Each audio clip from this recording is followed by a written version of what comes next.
Example number 39 જોઈએ. આજે આપણે કેટલાક વિશિષ્ટ દાખલાઓ જોશું. વિશિષ્ટ દાખલાઓ એટલે શું છે?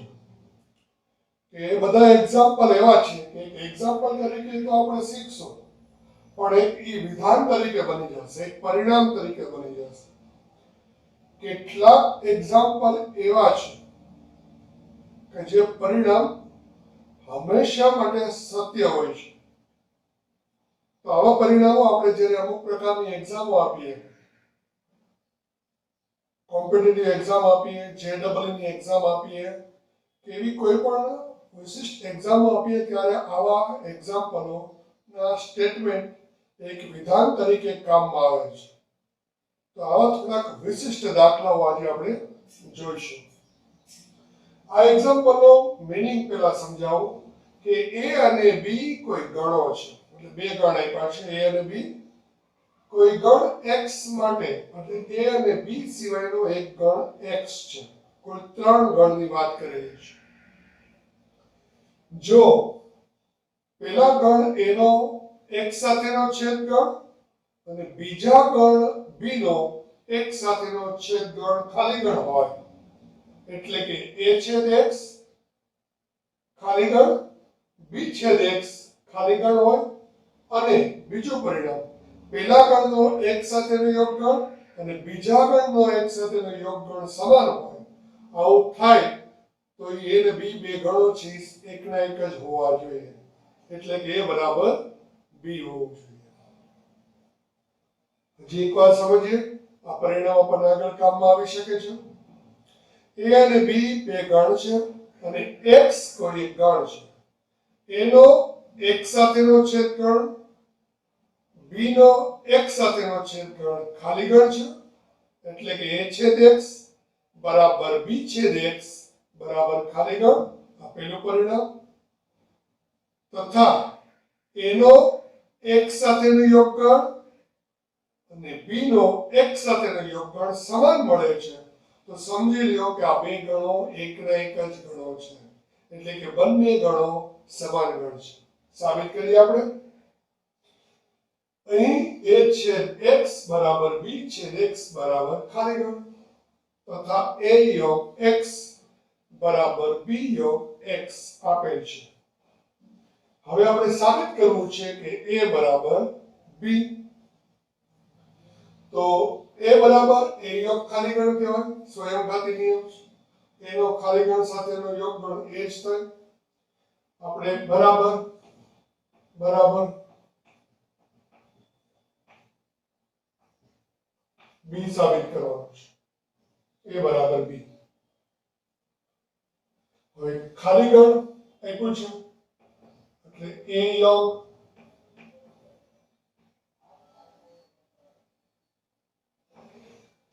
b છેદ x લખી શકાય. કેમ? તો કે b છેદ x બરાબર ખાલી ગણ છે. હવે એનો યોગગણ b છેદ x સાથે, વિભાજનનો નિયમ યાદ કરો. એનો યોગગણ b સાથે અને x સાથે, એનો યોગગણ b સાથે અને એનો યોગગણ x સાથે. વિભાજનનો નિયમ આપણે અગાઉ પરિણામો શીખ્યા છે, એનો ઉપયોગ કર્યો. હવે a યોગ x ઇઝ ઇક્વલ ટુ, તો b યોગ x છે, તો આ નામ લખી શકું b યોગ a છેદ b યોગ x.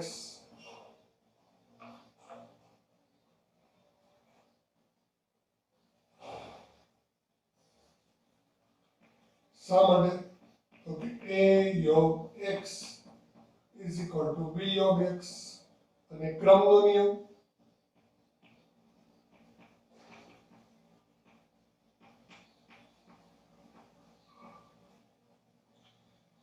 b નો યોગગણ a સાથે અને b નો યોગગણ x સાથે, તો સાથે લખી શકીએ b નો યોગગણ a સાથે અને x સાથે.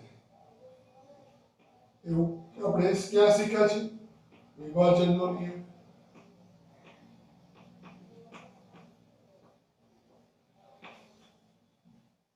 પણ a છેદ x બરાબર તો ખાલી ગણ છે, એટલે b યોગ ખાલી ગણ a છેદ x બરાબર ખાલી ગણ છે ઇઝ ઇક્વલ ટુ b. જો b છેદ x બરાબર ખાલી ગણનો આપણે ઉપયોગ કર્યો, a છેદ x બરાબર ખાલી ગણનો આપણે ઉપયોગ કર્યો, b છેદ a યોગ x બરાબર b યોગ x નો ઉપયોગ કર્યો, અને આ પરિણામનો ઉપયોગ કર્યો, આ પરિણામનો ઉપયોગ કર્યો અને આ પરિણામનો ઉપયોગ કર્યો, વિભાજનના નિયમનો ઉપયોગ કર્યો, એટલે કે આ a બરાબર b. નેક્સ્ટ એક્ઝામ્પલ જોઈએ. Example number 40. ગણ a b અને c માટે ત્રણ ગણ આપ્યા છે. a b અને c ત્રણ ગણ આપ્યા છે. એનો યોગગણ b સાથે અને એનો યોગગણ c સાથે કરો એ સમાન હોય. a યોગ b બરાબર a યોગ c, અને એનો છેદગણ b સાથે અને એનો છેદગણ c સાથે સમાન હોય તો b અને c સમાન ગણ જ હોય. એટલે કે આ એક ગણ છે a, બાકીના બે ગણ ક્યાં છે? b અને c. તો b અને c માટે આનો આની સાથેનો યોગગણ અને આનો આની સાથેનો યોગગણ સમાન હોય, આનો આની સાથેનો છેદગણ અને આનો આની સાથેનો છેદગણ સમાન હોય તો આ બે ગણો સમાન જ હોય. આ એક પરિણામ તરીકે આપણે સમજીએ. હજી એક વખત સમજવાની કોશિશ કરીએ કે આ b અને c બે ગણો છે અને ત્રીજો કોઈ એક ગણ a છે. આનો આની સાથેનો યોગગણ અને આની સાથેનો યોગગણ આ બે સમાન છે, અને આનો આની સાથેનો છેદગણ અને આનો આની સાથેનો છેદગણ સમાન છે. એનો અર્થ કે બે ગણો એકના એક છે. આગળ વધીએ આપણે. b બરાબર c સાબિત કરવું છે તો આપણે b થી શરૂઆત કરીએ. કે b બરાબર શું છે? તો કે b બરાબર b આમાંથી આપણે ઉપયોગ કરવો પડશે. 1 2 3 4, રાઈટ? a યોગ b માં b આવી જાય છે, આ છેદગણ લઈએ આપણે.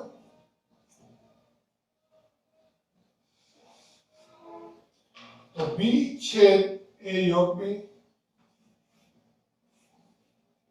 ગણ a ગણ b. આપણે વિચારીએ a યોગ b માં બધું આવી જાય તો a યોગ b અને b નો છેદગણ લઈએ તો ગણ b આવે. તો b છેદ a યોગ b. હવે a યોગ b બરાબર શું છે? કારણ કે આપણે જવાબમાં ક્યાં જવું છે? b બરાબર. એના આધારે જ આપણે વિચારવાનું છે. વિચારવું કેવી રીતે એ પણ સમજીએ આપણે. c લાવવું છે તો આમાં ક્યાંય c નથી, તો આપણી પાસે c લાવવા માટે a યોગ b બરાબર શું છે? a યોગ c છે. એટલે b છેદ a યોગ c.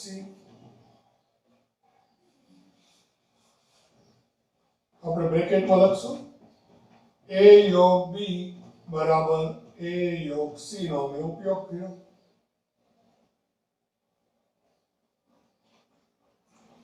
b નો છેદગણ a સાથે અથવા c સાથે, તો વિભાજનના નિયમ પ્રમાણે b નો છેદગણ a સાથે અથવા b નો છેદગણ c સાથે. વિભાજનનો નિયમ વાપરો.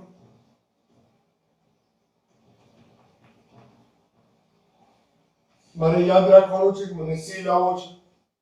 અહીંયા c છે, અહીંયા c લાવવા માટે કોશિશ કરીશ તો b છેદ a એની બદલે હું આમ લખી શકું a છેદ b યોગ બી છેદ સી. મેં શું કર્યું? ક્રમનો નિયમ વાપર્યો.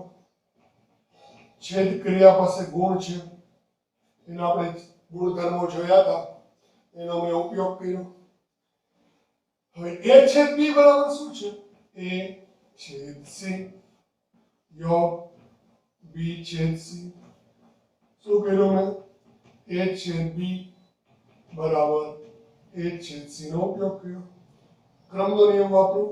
સી છેદ એ યોગ સી છેદ બી. શું કર્યું મેં? ક્રમનો નિયમ વાપર્યો. સી નો છેદગણ એ સાથે અથવા સી નો છેદગણ બી સાથે, એટલે કે સી નો છેદગણ એ સાથે અથવા બી સાથે. શું કર્યું મેં? વિભાજનનો નિયમ વાપર્યો. વિભાજનનો નિયમ છે. પણ એ યોગ બી બરાબર તો એ યોગ સી છે. સી છેદ એ યોગ સી. હવે એ યોગ સી અને સી નો છેદગણ કરો તો શું આવે? સી આવે. આમ બી બરાબર સી. આ પરિણામને આપણે કેવી રીતે સમજશું? કોઈ એક ગણ બી અને કોઈ એક ગણ સી અને ત્રીજો ગણ એ છે. આનો આની સાથેનો યોગગણ અને આનો આની સાથેનો યોગગણ સમાન હોય, આનો આની સાથેનો છેદગણ અને આનો આની સાથેનો છેદગણ સમાન હોય, તો આ બે ગણ સમાન હોય. એટલે કોઈ પણ બે ગણનો ત્રીજા ગણ સાથેનો છેદગણ બે સાથે સમાન હોય ને યોગગણ પણ સમાન હોય, તો એ એકનો એક ગણ હોવા જોઈએ. એટલે કે બી બરાબર સી. એક્ઝામ્પલ નંબર 31 જોઈએ. કોઈ બે ગણ એ અને બી માટે આ બે પરિણામો બતાવવાના છે. શું કહેવા માંગે છે? આપણે વેન આકૃતિથી સમજવાની કોશિશ કરીએ પરિણામને.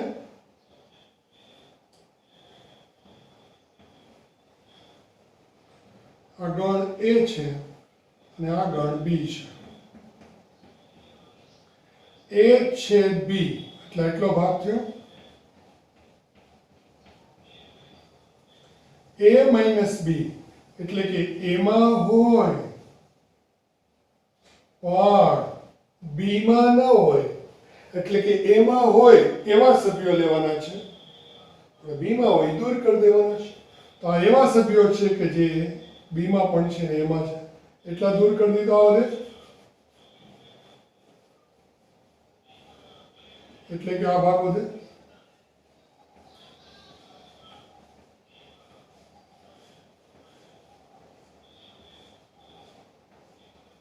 હવે આ જે ભાગ છે એ a માઇનસ બી છે. આ જે ભાગ છે એ a છેદ બી છે. હવે બેને ભેગો કરી દઈએ તો શું બને? ગણ એ બને. બેને ભેગો કરવો એટલે શું? બેનો યોગગણ કરો. એટલે પેલું પરિણામ આપણે એવું બતાવવાનું છે કે a છેદ બી અને a માઇનસ બી આ બેનો યોગગણ કરીએ તો એ મળે.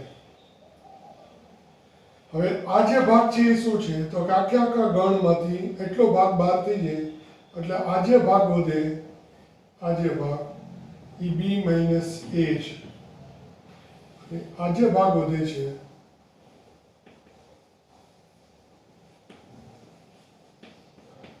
એ માઇનસ બી છે અને આ જે ભાગ છે એ છે બી છે. એટલે એ યોગ બી ના આપણે ત્રણ ભાગ જોઈ શકીએ છીએ. આપણને ઘણી બધી વાર ઉપયોગમાં આવશે. બરોબર? આ જે ભાગ છે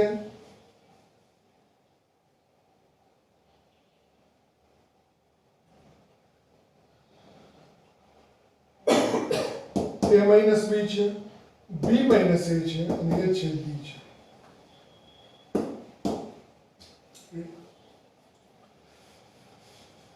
તો આગળ વધીએ આપણે.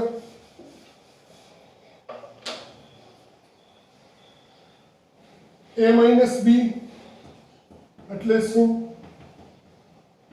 તો કે a અને b ડેશ નો છેદગણ પણ કહેવાય, એ છેદ b ડેશ. અને વેન આકૃતિમાં જેમ a માઇનસ b નો ભાગ આપણે આમ જોયો એમ બીજી રીતે પણ સમજી શકીએ કે a છેદ b ડેશ છે એ પણ a માઇનસ b છે. આ પણ આપણને ઘણી બધી વાર કામમાં આવશે. આપણે આવું લાવવાનું છે, રાઈટ? એટલે a છેદ b યોગ a છેદ b ડેશ. કેમ? તો કે a માઇનસ b બરાબર a છેદ b ડેશ. હવે a નો છેદગણ b સાથે અથવા a નો છેદગણ b ડેશ સાથે. તો સાથે લખવું હોય તો a નો છેદગણ b સાથે અથવા b ડેશ સાથે. અને આવું આપણે લખી શકીએ છીએ કારણ કે વિભાજનનો નિયમ શીખ્યા છે આપણે. આ પરિણામ હંમેશા સત્ય છે. તો b અને b ડેશ નો પૂરક ગણ શું થાય? તો કે b માં ન હોય b ડેશ માં હોય અને b ડેશ માં ન હોય b માં હોય, બેયનો યોગગણ કરો એટલે u થાય. એટલે a છેદ u. આપણે જાણીએ છીએ કે b યોગ b ડેશ એટલે u. હવે a નો u સાથેનો છેદગણ a થાય. એ આપણે લાવવાનું તો લાવી ગયું ડાબી બાજુ. બીજું પરિણામ જોઈએ આપણે. b માઇનસ a અને a નો યોગગણ. આપણે એકવાર હમણાં શીખ્યા હતા, ફરીવાર શીખેલા, આપણને વારંવાર આની જરૂર પડે તો યાદ રહી જાય. ડાયરેક્ટ આપણે સમજીએ. b માઇનસ a એટલે કયો ભાગ? આ ભાગ. b માંથી a છેદ b બાદ કરીએ એટલે, અને a એટલા બેયનો યોગગણ કરીએ તો શું થઈ જાય? આ બધું થઈ જાય. આ એટલે શું છે? a યોગ b છે, જે બતાવવાનું છે. તો કેવી રીતે બતાવશું આપણે? આ એક વેન આકૃતિથી જોયું. હવે આપણે એક બીજું ગાણિતિક સ્વરૂપ જોઈએ એમ. હવે b માઇનસ a એટલે હમણાં જ કીધું, આ એક પરિણામ સમજી લ્યો. a માઇનસ b એટલે a છેદ b ડેશ. તો b માઇનસ a એટલે b છેદ a ડેશ. તો a યોગ b છેદ a ડેશ. a નો યોગગણ b સાથે અને a ડેશ સાથે. a નો યોગગણ b સાથે અને a નો યોગગણ a ડેશ સાથે. વિભાજનનો નિયમ.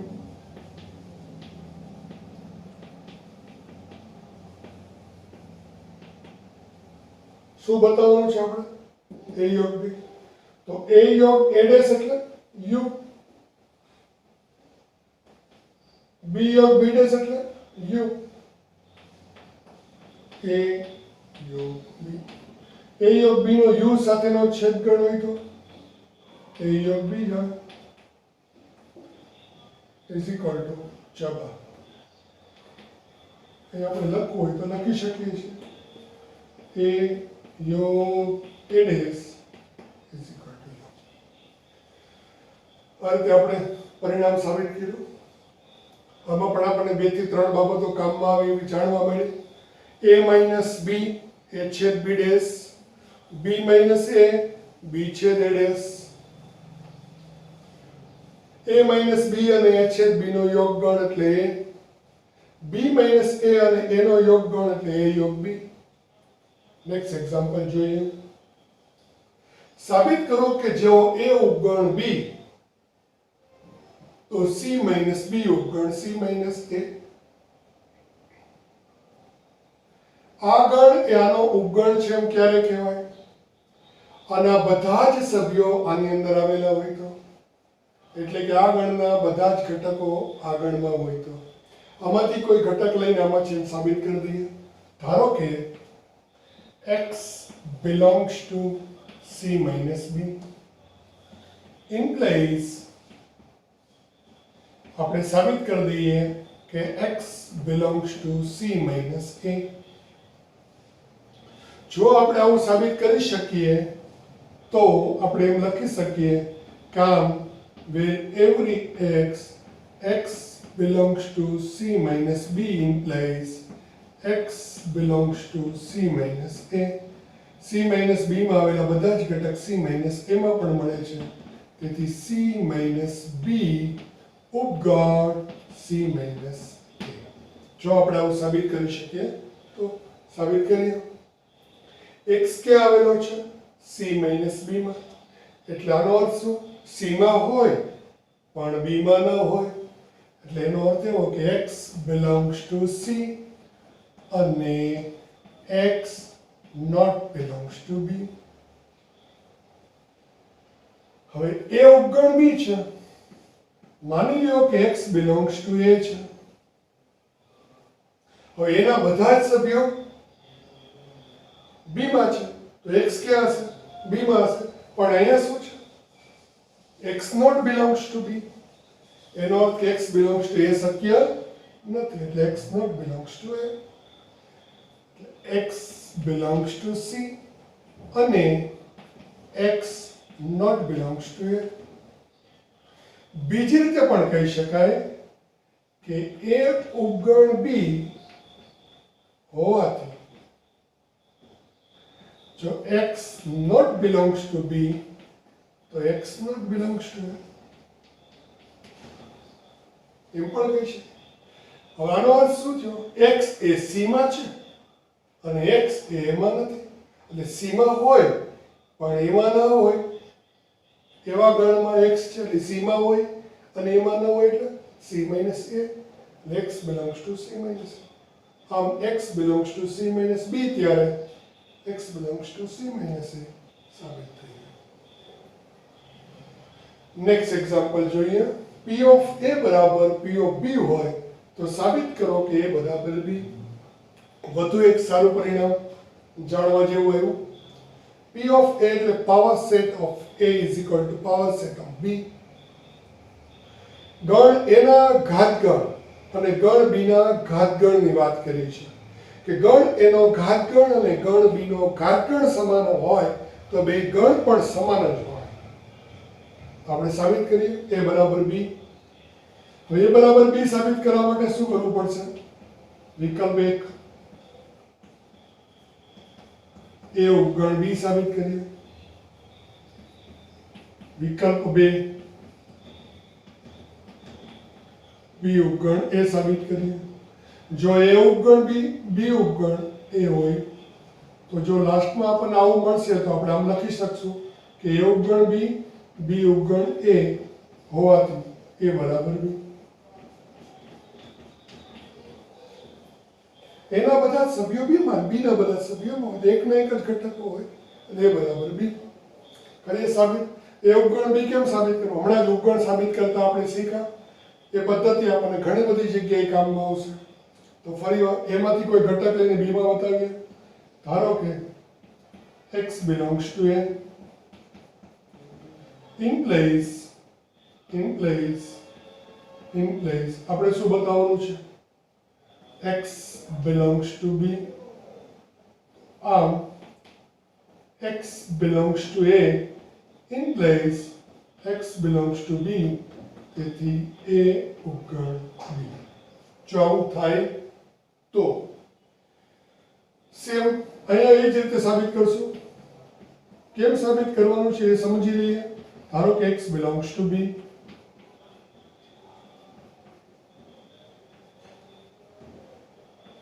x belongs to a બતાવવું પડે. પછી આપણે લખી શકશું કે આમ x belongs to b implies, તેથી implies x belongs to a, b ઉપગણ. અને જો આવું સાબિત થઈ જાય તો લખી શકશું, પણ આપણે સાબિત કરવું પડે. હવે x belongs to a છે તો હું તમને એક ઉદાહરણ આપીને સમજાવું જેથી તમને લાંબો સમય કામમાં આવશે. ધારો કે ગણ a બરાબર 1 અને 2 છે તો એના ઉપગણો શું થાય? છગડીયા કૌંસમાં 1 છગડીયા કૌંસમાં 2 છગડીયા કૌંસમાં 1 2 અને ખાલી ગણ. તો P of A માં કયા ઘટક આવે? છગડીયા કૌંસમાં 1 છગડીયા કૌંસમાં 2 છગડીયા કૌંસમાં 1 2 એટલે કે ગણ A અને ખાલી ગણ. આવું આવે. તો x belongs to A, 1 belongs to A. વિચારીએ તો છગડીયા કૌંસમાં 1 કોનો ઘટક હોય? P of A નો. તો x belongs to A હોય તેનો ગણ છગડીયા કૌંસમાં x કોનો ઘટક હોય? P of A નો. પણ P of A બરાબર તો P of B છે. તો છગડીયા કૌંસમાં x belongs to P of B. શા માટે? તો કે P of A બરાબર P of B છે. હવે છગડીયા કૌંસમાં 1 એ P of A નો ઘટક હોય તો 1 કોનો ઘટક હોય? ગણ A નો. છગડીયા કૌંસમાં 2 P of A નો ઘટક હોય તો 2 કોનો ઘટક હોય? A નો. છગડીયા કૌંસમાં x P of B નો ઘટક હોય તો x કોનો ઘટક હોય? B નો. થઈ ગયું સાબિત. ધારો કે x belongs to B, B માં છે તો છગડીયા કૌંસમાં x belongs to P of B. હમણાં જ આપણે વાત કરી. તેથી છગડીયા કૌંસમાં x belongs to P of A કારણ કે P of B is equal to P of A છે. તો છગડીયા કૌંસમાં x A P of A નો ઘટક હોય તો 1 કોનો ઘટક હતો? A no. એમ x કોનો ઘટક થાય? A નો. x belongs to B implies x belongs to A. B ઉપગણ A. આમ A ઉપગણ B, B ઉપગણ A હોવાથી A બરાબર B. એક્ઝામ્પલ નંબર 46 જોઈએ. કોઈ પણ ગણ A અને B માટે સાબિત કરો કે P of A છેદ B બરાબર P of A છેદ P of B. એટલે કે A છેદ B ગણ મેળવી એનો ઘાતગણ મેળવો કે A અને B નો ઘાતગણ મેળવીને છેદગણ કરો તો પરિણામમાં કોઈ ફેર પડતો નથી.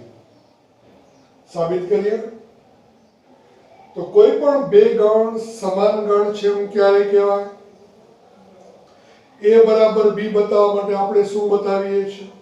A ઉપગણ B અને B ઉપગણ A. તો આપણે બતાવવું પડે કે P of A છેદ B ઉપગણ P of A છેદ P of B અને P of A છેદ P of B ઉપગણ P of A છેદ B બતાવવું પડે. પરિણામ 1 અને પરિણામ 2 આપણે બતાવવા પડે. હવે A ઉપગણ B કેવી રીતે બતાવીએ છીએ? x belongs to A implies x belongs to B. તો આ એ આનો ઉપગણ છે એવું બતાવવું હોય તો કોઈ ઘટક x આમાં લઈ અને આમાં બતાવીએ. તો ધારો કે x belongs to P of A છેદ B અને આપણે શું બતાવશું? x belongs to P of A છેદ P of B. તો કેવી રીતે બતાવશું? એના માટે એક ઉદાહરણ લઈએ આપણે તો તમને કાયમ માટે યાદ રહી જાય.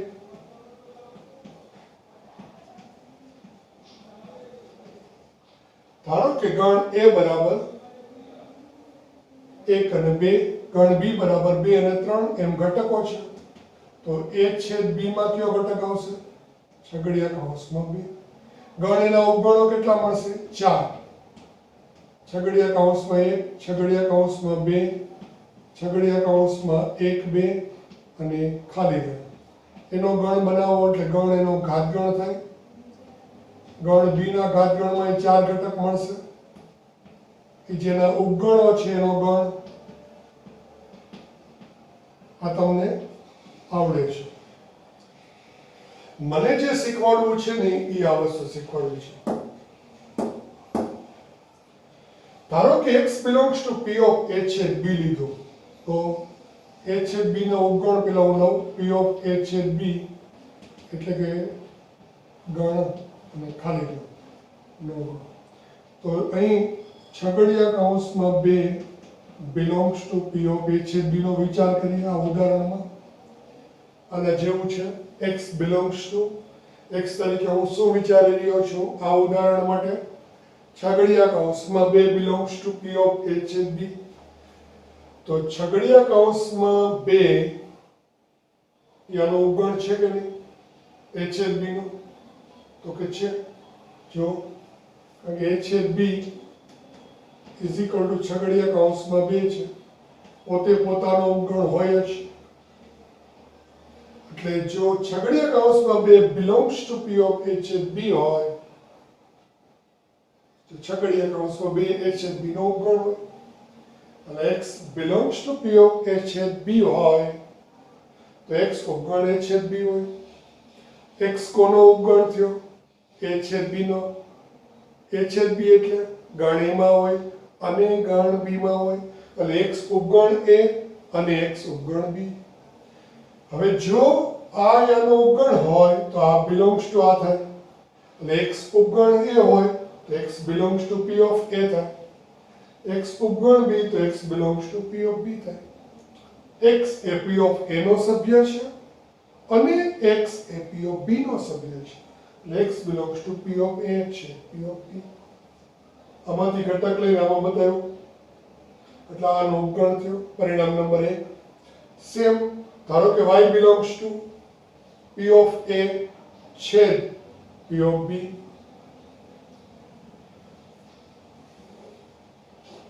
તો y belongs to p of a અને y belongs to p of b. y A p of a નો સભ્ય હોય તો y એ એનો ઉગણ હોય. y એ b નો ઉગણ હોય એટલે કે y ઉગણ a છેદ b. એટલે કે y belongs to p of a છેદ b. જો આ ગણનો ઉગણ હોય તો આ એના ઘાત ગણનો ઘટક હોય. આમાંથી લઈ અને આમાં બતાવ્યું. પરિણામ નંબર 2 1 અને 2 ઉપરથી સાબિત થાય છે. એક્ઝામ્પલ નંબર આપણે 47 જોઈએ.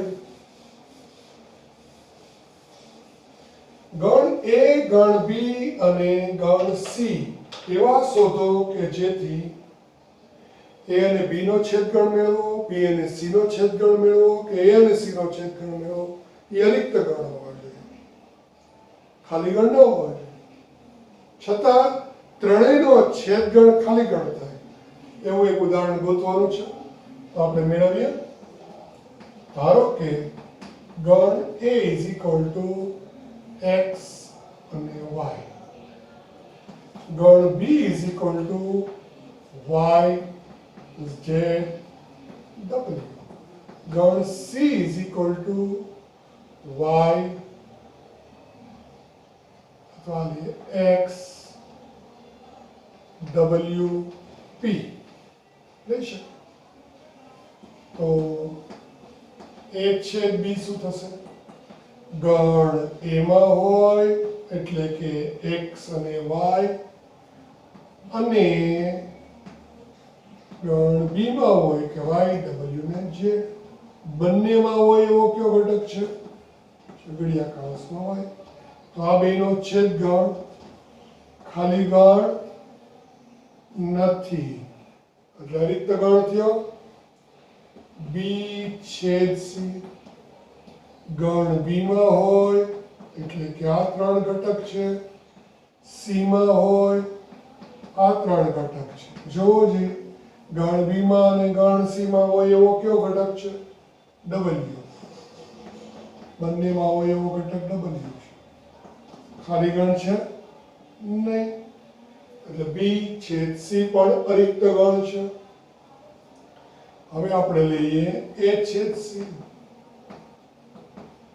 ગણ A અને ગણ C નો છેદગણ મેળવો. શું મળે છે? બંનેમાં સમાન હોય એવું x. ખાલી ગણ નથી. તો અરિક્ત ગણ છે અને છતાં પણ ત્રણેયનો છેદગણ જો, પરંતુ A છેદ B છેદ C ત્રણેયમાં હોય. x આમાં છે પણ આમાં નથી, આમાં છે. બેમાં છે પણ ત્રણમાં નથી. y આ બેમાં છે પણ આમાં નથી, w આ બેમાં છે પણ આમાં નથી, z આમાં એકમાં જ છે નથી, p આમાં એકમાં જ છે, એક પણ ઘટક મળતો નથી. એટલે આ એક એવું ઉદાહરણ છે કે abc નું કે ત્રણેયનો છેદગણ અરિક્ત ગણોને ત્રણ આવી રીતે છેદગણ અરિક્ત ગણ ત્રણેયનો છેદગણ. આ જ ઉદાહરણ લેવું જરૂરી નથી, આવા ઘણા બધા ઉદાહરણ આપણે વિચારી શકીએ છીએ. નેક્સ્ટ એક્ઝામ્પલ, સત્યાર્થતા ચકાસો. જો આ પણ એક પરિણામ છે, એ તમને સ્પર્ધાત્મક પરીક્ષામાં ઉપયોગી થાય એવું છે. જો x belongs to a અને a belongs to b, તો x belongs to b. સામાન્ય રીતે આપણો જવાબ એવો જોઈએ કે આ વિધાન સત્ય છે. કેમ? x belongs to a, x એ એમાં છે, a b માં છે, તો x એ b માં હોય. સામાન્ય રીતે દેખીતી રીતે આપણને એમ જ લાગે કે આ વિધાન સત્ય છે, પણ આપણે ચકાસીએ કે આવું છે કે નહીં. x belongs to a છે, તો આપણે એવો કોઈ ગણ એ પસંદ કરીએ કે જેમાં x હોય, એટલે આપણે આગળ વિચારી શકીએ. x અને y લીધો, x belongs to a છે. હવે a belongs to b છે, તો b છે એ આપણે આવું લઈ શકીએ.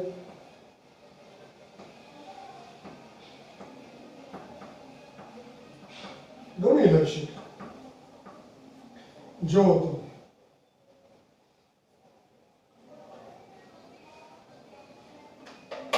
તેથી x belongs to a જોવા મળે છે, x એ નો ઘટક છે, યસ. એ જે આખે આખો ગણ xy છે એ b માં જોવા મળે છે, હા, a belongs to b છે.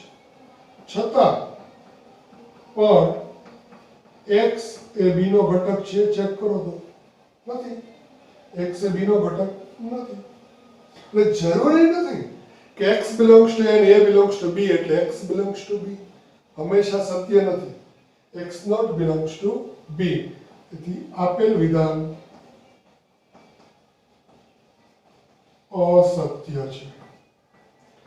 આપણે સત્યાર્થતા ચકાસવાની હતી, એટલે આપેલ વિધાન અસત્ય છે.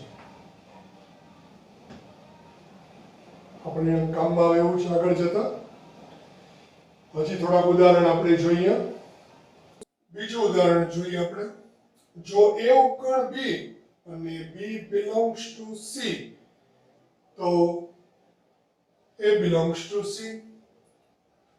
ધારો કે ગણ a બરાબર xy લઈએ, ગણ b બરાબર xy z લઈએ અને c બરાબર x y z w અને p લઈએ. જો ગણ વિચારીએ આપણે, તો એના બધા જ સભ્યો b માં છે, એટલે a ઉપગણ b અને b ગણ belongs to c, આખે આખો ગણ b તરીકે c નો ઘટક તરીકે છે. તો શું a belongs to c છે? નથી. હવે જરૂરી નથી કે a ઉપગણ b અને b belongs to c તો a belongs to c. એટલે આમ a ઉપગણ b જોવા મળે છે, b એ c નો ઘટક જોવા મળે છે, પરંતુ a એ c ના ઘટક તરીકે નથી. તેથી આપેલ વિધાન અસત્ય છે.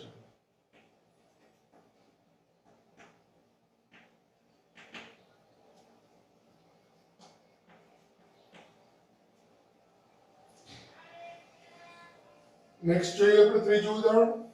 જો a ઉપગણ b અને b ઉપગણ c, તો a ઉપગણ c. એના બધા જ સભ્યો b માં છે, b ના બધા જ સભ્યો c માં છે, તો એના બધા સભ્યો c માં હોય.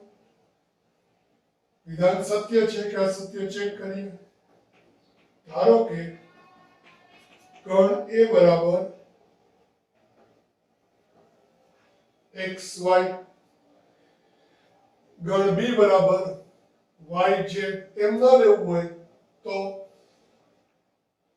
ધારો કે x belongs to a implies એના બધા સભ્યો b માં હોય તો x belongs to b.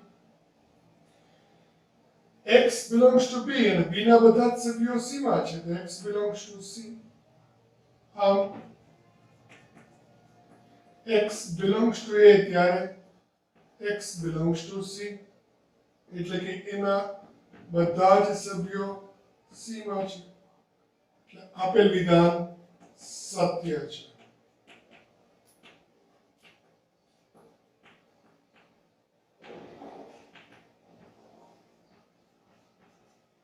કોઈ એક ઉદાહરણ આપવા કરતા આપણે વ્યાપક રીતે આ સાબિત કર્યું. ચોથું ઉદાહરણ જોઈએ. જો a નોટ ઉપગણ b અને b નોટ ઉપગણ c તો a નોટ ઉપગણ c. તો આપણે એક ઉદાહરણ લઈએ. ધારો કે a બરાબર 1 2 b બરાબર 2 3 4 અને c બરાબર 1 2 4. તો જો આ એક એવું ઉદાહરણ છે કે એના બધા સભ્યો b માં છે નથી. a ઉપગણ b નથી. b ના બધા સભ્યો c માં છે નથી. b ઉપગણ c નથી. આ એવું ઉદાહરણ છે કે a નોટ ઉપગણ b b નોટ ઉપગણ c. હવે ચેક કરો તો a ના બધા સભ્યો c માં છે તો કે આ છે પરંતુ a ઉપગણ c છે એટલે જરૂરી નથી કે a નોટ ઉપગણ b b નોટ ઉપગણ c તો a નોટ ઉપગણ c જ થાય. જરૂરી નથી. એટલે આપેલ વિધાન અસત્ય છે.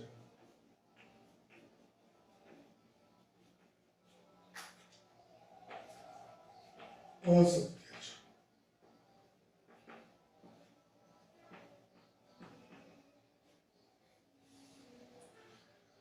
પાંચમું ઉદાહરણ લઈએ.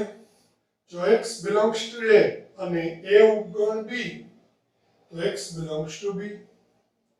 ધારો કે a બરાબર xy b બરાબર હવે આપણે એવી રીતે લેવાનું છે b કે એના બધા સભ્યો b માં ન હોવા જોઈએ.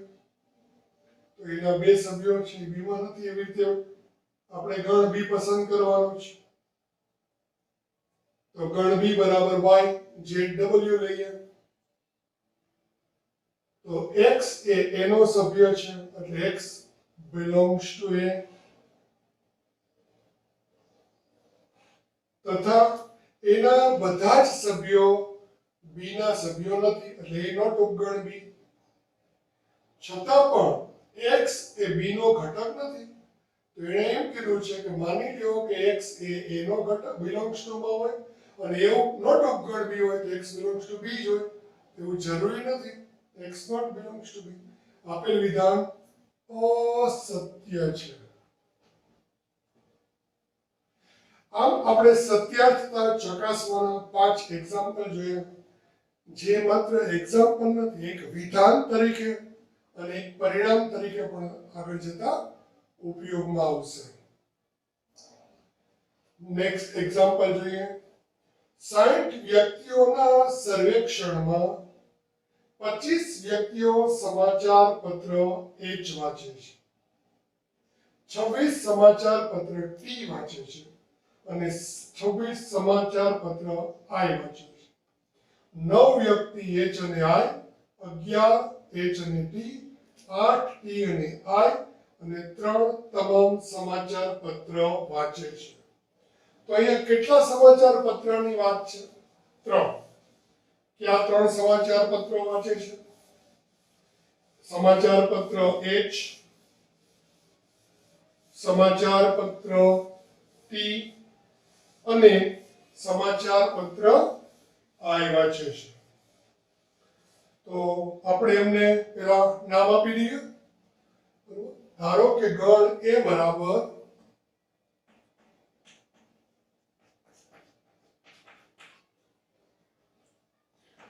સમાચાર પત્ર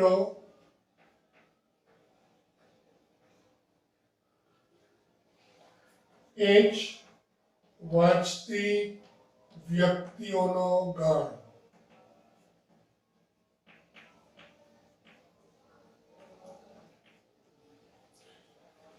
ધારો કે ગણ બી બરાબર સમાચાર પત્ર ટી વાંચતી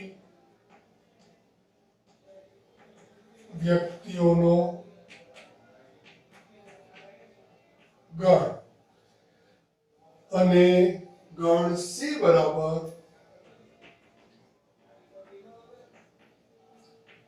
સમાચાર પત્ર આઈ વાંચતી વ્યક્તિઓનો ગણ. ત્રણ સમાચાર પત્રો વાંચે છે. આપણે એકને ગણ એ નામ આપ્યું, એકને ગણ બી નામ આપ્યું અને એકને ગણ સી નામ આપ્યું. તો નંબર ઓફ એ બરાબર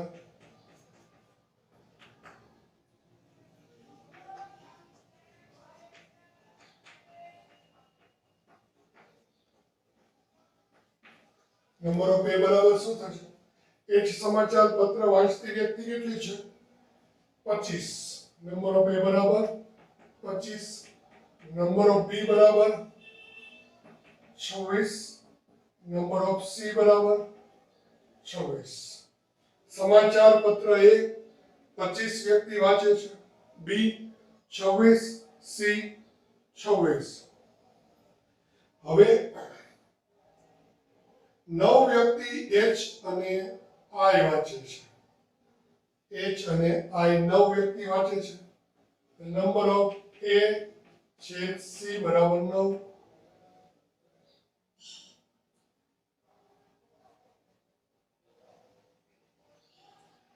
અગિયાર વ્યક્તિ એચ અને ટી વાંચે છે.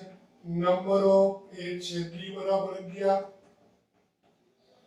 8 વ્યક્તિ ટી અને આઈ વાંચે છે. નંબર ઓફ બી છેદ સી બરાબર 8. એટલે કે એ છેદ સી માં 9, એ છેદ બી માં 11 અને બી છેદ સી માં 8 ઘટકો આવશે. 3 વ્યક્તિ એવી છે કે તમામ સમાચાર પત્ર વાંચતી માલુમ પડે છે. ત્રણેય સમાચાર પત્ર એટલે સમાચાર પત્ર એચ, ટી અને આઈ એટલે કે એ છે બી છે સી બરાબર. અને કુલ કેટલી વ્યક્તિઓનું સર્વેક્ષણ કર્યું? 60. નંબર ઓફ યુ બરાબર 60. હવે આપણે આ જ વસ્તુને વેન આકૃતિમાં જોઈએ. તો ત્રણ ગણ બનાવ્યા છે. ત્રણેયનો છેદ ગણ હોય એમાં અહીંયા એ મૂક્યું, અહીંયા બી, અહીંયા સી અને અહીં ડી. આ બેનો છેદ ગણ બી, આ બેનો છેદ ગણ સી, આ બેનો છેદ ગણ ડી. અને માત્ર એચ, માત્ર ટી અને માત્ર આઈ ઈ એફ જી નામ આપ્યું. તો વેન આકૃતિ ઉપરથી આપણે થોડું વર્ણન કરીએ તો શું થશે? તો ઉપરોક્ત વેન આકૃતિ પરથી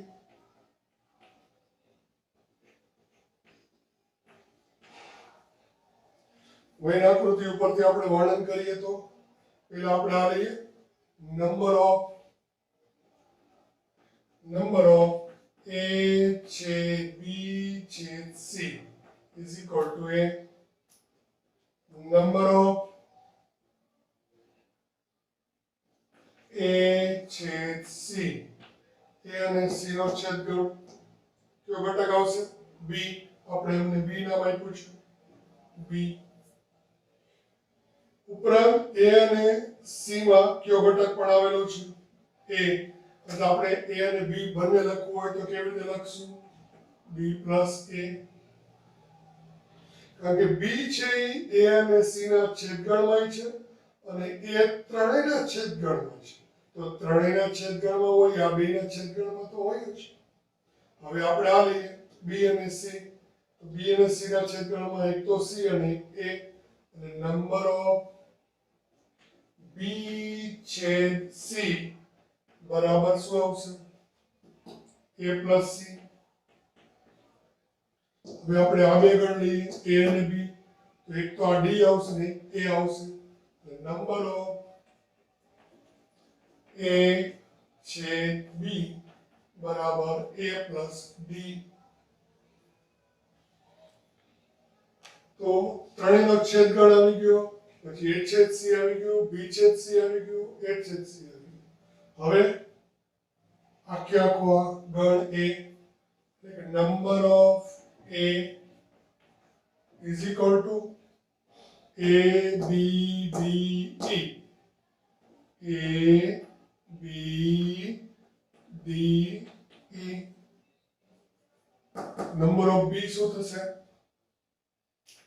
number of b is equal to a c d g, a c d g. number of c શું થશે?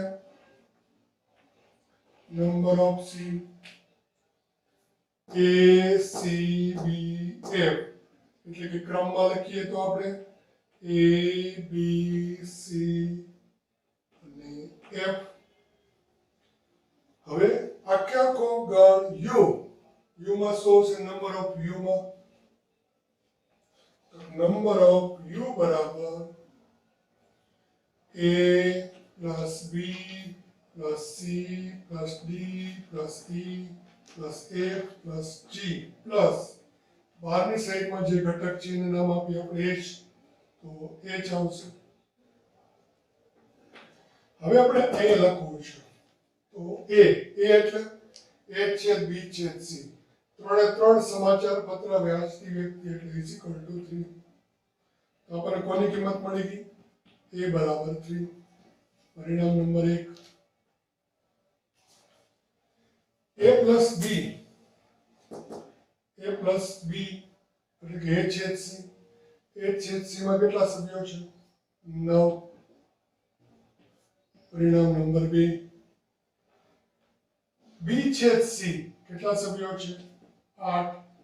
પરિણામ નંબર 3. પછી b છેદ c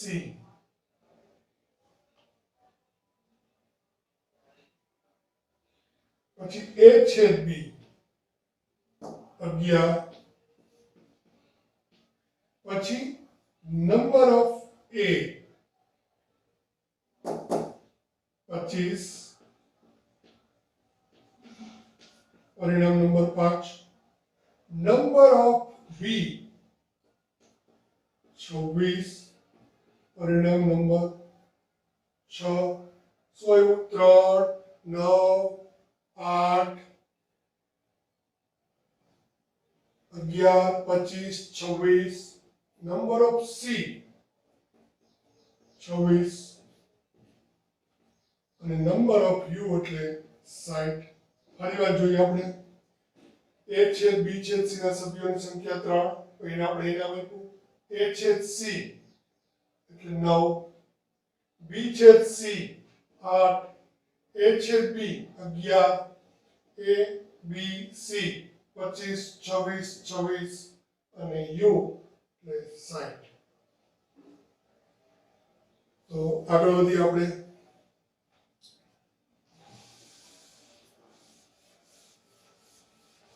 વેન આકૃતિ ઉપરથી આપણે શું ચર્ચાઓ કરી?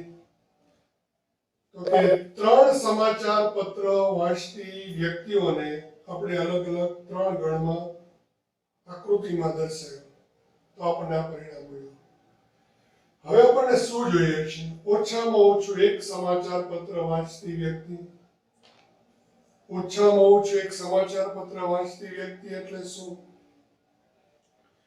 કે એક અથવા એકથી વધારે, એક અથવા એકથી વધારે એટલે a અથવા b અથવા c, એટલે a યોગ b યોગ c, એટલે નંબર ઓફ a યોગ b યોગ c આપણે મેળવવાનું છે. તેના માટે આપણી પાસે કિંમત કોની હોવી જોઈએ? Number of a plus number of b plus number of c minus number of a છેદ b minus number of b છેદ c minus number of c છેદ a plus number of a છેદ b છેદ c. બધી કિંમત છે આપણી પાસે અને આનો જવાબ આવી ગયો આપણી પાસે. બીજું જોઈએ છે માત્ર એક જ સમાચાર પત્ર વાંચતી વ્યક્તિ. માત્ર એક જ સમાચાર પત્ર વાંચતી વ્યક્તિ એટલે માત્ર એ જ સમાચાર પત્ર વાંચતી વ્યક્તિ અને ગણ એ માં એટલો જ ભાગ આવશે. ગણ એટલે કે માત્ર ટી સમાચાર પત્ર વાંચતી એટલે ગણ સી નો એટલો જ ભાગ આવશે જેને આપણે એક નામ આપ્યું છે અને તે જ રીતે આઈ સમાચાર પત્ર માટે જી અને બીજા માટે આપણને કોની કિંમત જોશે ઈ એફ જી અને પેલા માટે કોની કિંમત જોશે number of A number of B number of C number of A છેદ બી બી છેદ સી એ છેદ સી એ છેદ બી છે એ આપણી પાસે તૈયાર છે આપણે માત્ર હવે ઈએફ અને જી ની કિંમત મેળવી લઈએ એટલે આ બંને પ્રશ્નોના જવાબ આપી શકશું તો આપણે મેળવીએ ઈએફ અને જી ની કિંમત પરિણામ 1 ઉપરથી જુઓ 1 ઉપરથી આપણે જોઈએ તો એ બરાબર 3 છે આપણને મળી ગયું હવે આપણે 1 અને 2 ની મદદથી આપણે વાત કરીએ તો 1 ની કિંમત 2 માં મૂકો તો શું થાય 1 અને 2 પરથી 1 અને 2 પરથી તો એની કિંમત અહીંયા મૂકીએ તો b બરાબર શું થાય 6 1 અને 3 ની મદદથી લઈએ તો 1 અને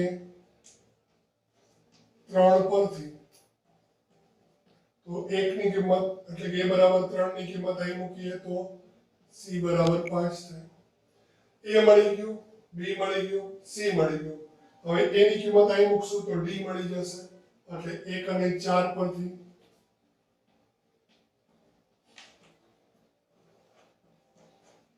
d બરાબર 3 મૂકીએ એટલે 8 થઈ જશે a b c અને d મળી ગયું હવે a b d કિંમત અહીં મૂકીએ એટલે e મળી જશે તો a b અને d ની કિંમત ક્યાં મૂકશું 5 માં તો કે a b અને d ની કિંમત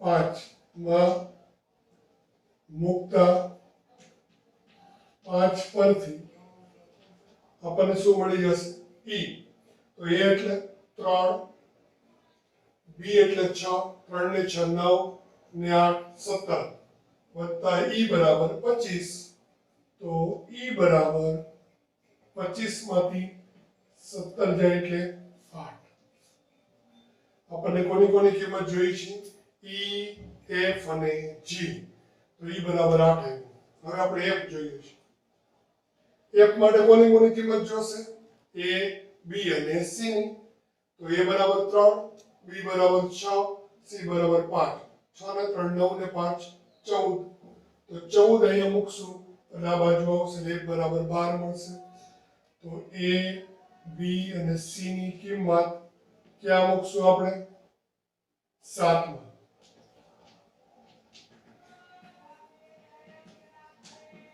f બરાબર શું મળશે ફરીવાર જોઈએ આપણે a + b + c + f એટલે a + b + c એટલે આ 6 ને 5 11 ને 3 14 ઓલી બાજુ જશે તો f બરાબર 12 આવશે હવે કોની કિંમત જોઈ છે g ની તો g ની સમીકરણ 6 માં a c અને d a એટલે 3 5 અને 8 ને 5 13 ને 3 16 એ મૂકશું તો g બરાબર આવશે 10 તે જ રીતે 6 પરથી g બરાબર 10 હવે આપણને શું લેવાનું છે ઓછામાં ઓછું એક સમાચાર પત્ર વાંચતી વ્યક્તિ તો જોઈએ આપણે ઓછામાં ઓછું એક સમાચાર પત્ર વાંચતી વ્યક્તિ એટલે તો પહેલાનો જવાબ આપીએ આપણે ઓછામાં ઓછું એક સમાચાર પત્ર વાંચતી વ્યક્તિઓની સંખ્યા એટલે કે નંબર ઓફ a યોગ b યોગ c એનું સૂત્ર શું છે number of a plus number of b plus number of c minus number of a છેદ b minus number of b છેદ c minus number of c છેદ a plus number of A છે B છે C. તો આપણે આની કિંમત મૂકીએ. નંબર ઓફ A એટલે 25 વત્તા 26 વત્તા 26 ઓછા 11 ઓછા 8 ઓછા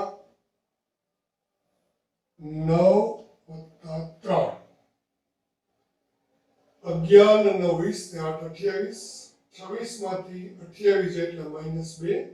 3 ઓછા 2 એટલે 1. ને 25 50 51 ને 2 53. બીજી રીતે જોઈએ. 26 ને 3 29. 29 માંથી 9 જાય એટલે 20. 20 માંથી 8 જાય એટલે 12. 12 માંથી 11 જાય એટલે 1. 26 ને 25 51 ને 1 52. ઓછામાં ઓછું એક સમાચાર પત્ર વાંચતી વ્યક્તિઓની સંખ્યા એટલે 52. બીજી રીતે પણ સમજી શકીએ છીએ. બરાબર. બીજી રીતે એટલે વેન આકૃતિ તમે દોરી જ છે. બરાબર. કેવી રીતે?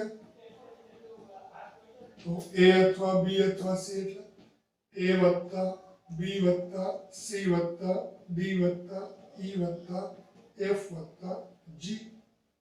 A એટલે 3 3 ને 6 9 ને 5 14 ને 8 22 22 ને 8 30 30 ને 12 42 ને 10 52.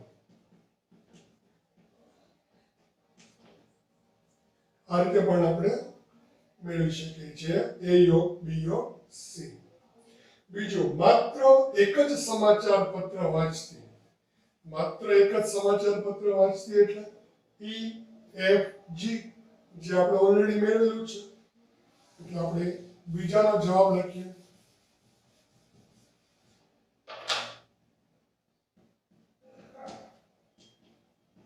માત્ર એક જ સમાચાર પત્ર વાંચતી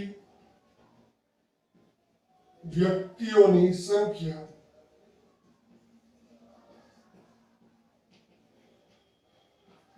માત્ર એક જ એટલે માત્ર H સમાચાર પત્ર, માત્ર T સમાચાર પત્ર અને માત્ર I સમાચાર પત્ર વાંચતી વ્યક્તિઓની સંખ્યા એટલે કે E plus F plus G. E એટલે 8 12 10 બરાબર 30. આમ 30 વ્યક્તિઓ માત્ર એક જ સમાચાર પત્ર વાંચશે. આ રીતે વેન આકૃતિની મદદથી પણ આ પ્રશ્નો ઉકેલી શકાય છે. એક્ઝામ્પલ નંબર 50 જોઈએ આપણે.